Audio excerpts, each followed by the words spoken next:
Shalom jemaat sekalian. Kembali lagi dengan GKM Menyapa. Saya percaya bahwa kita semua pernah menonton sebuah sulap.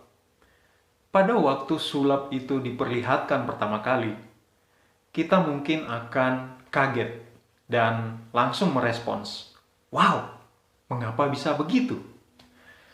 Tetapi pada waktu rahasia sulap itu diberitahukan, kita mungkin tidak akan kaget lagi.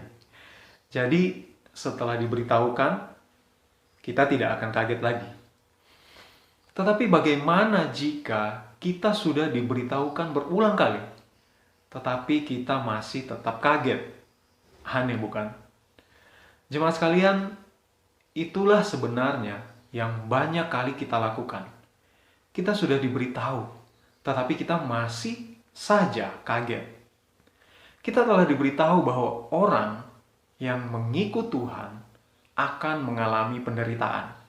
Tetapi pada waktu kita mengalami penderitaan, kita masih tetap kaget dan kita berespons, "Mengapa ini terjadi, Tuhan?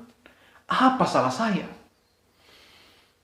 Mungkin penyebabnya adalah karena kita berpikir bahwa orang yang mengikut Tuhan tidak akan mengalami penderitaan. Tetapi pemikiran itu keliru. Jemaat sekalian, surat 1 Petrus 4 ayat 12 berkata kepada kita, "Saudara-saudara yang kekasih, janganlah kamu heran akan nyala api siksaan yang datang kepadamu sebagai ujian, seolah-olah ada sesuatu yang luar biasa terjadi atas kamu." Dari ayat ini kita bisa tahu beberapa hal mengenai penderitaan. Pertama, penderitaan itu menyakitkan seperti api. Sangat tidak enak. Yang kedua, penderitaan itu mendatangi kita. Orang percaya tidak bisa menghindar.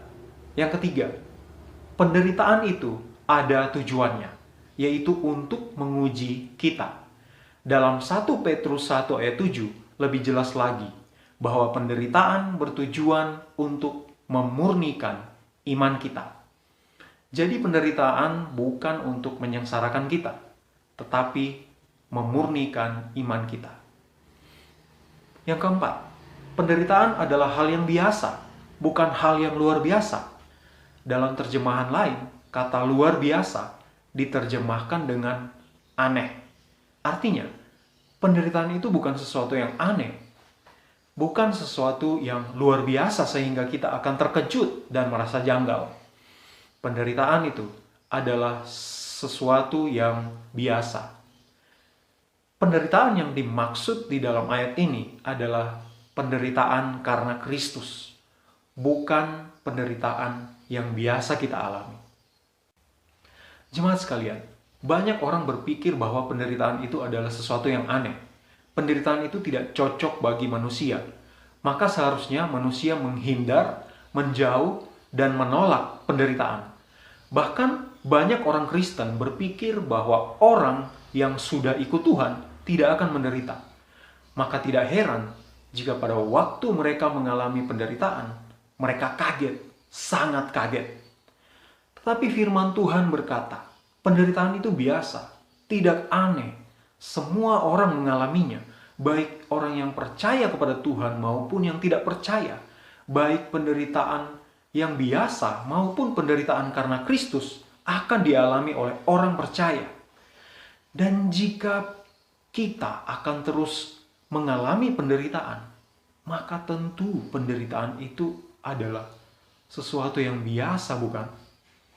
Dan ketika sesuatu yang biasa terjadi dalam kehidupan kita, apakah kita harus kaget dan bertanya mengapa? Belum lagi, Lukas 21 mencatat bahwa 2000 tahun yang lalu, Tuhan Yesus sudah memberitahukan kepada kita bahwa kita akan mengalami penderitaan. Bahkan kita tahu bahwa Tuhan kita, panutan kita, guru agung kita, mengalami penderitaan. Masakan kita akan lolos dari penderitaan? Penderitaan itu tidak sepenuhnya negatif. Di balik penderitaan itu ada suatu tujuan yang mulia untuk kebaikan kita, yakni memurnikan iman kita. Semakin murni, semakin teruji. Oke, setelah kita tahu beberapa hal tentang penderitaan, apa yang dapat kita lakukan? Yang dapat kita lakukan adalah, pertama, jangan kaget dengan penderitaan.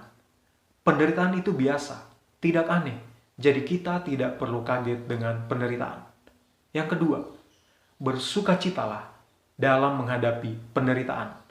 Bukan berarti kita menikmati penderitaan itu, atau bukan berarti bahwa penderitaan adalah passion kita. Penderitaan tetap adalah sesuatu yang tidak nyaman untuk kita alami. Tetapi jika kita dapat melihat karya Allah dalam penderitaan yang sedang kita alami saat ini, disitulah kita akan bersukacita dan bersyukur bahwa nyata Allah sungguh amat baik bagi kita. Yang ketiga, tetap percaya kepada Allah. Tetap percayakan kehidupan kita kepada Allah. Dan tetaplah melakukan kehendak Allah. Don't stop. Get up and run. Jemaat sekalian, ingatlah bahwa akan ada kemuliaan yang besar yang akan diberikan Allah kepada kita pada waktu Tuhan Yesus datang dengan kemuliaannya segera dan pasti. Tuhan menyertai kita.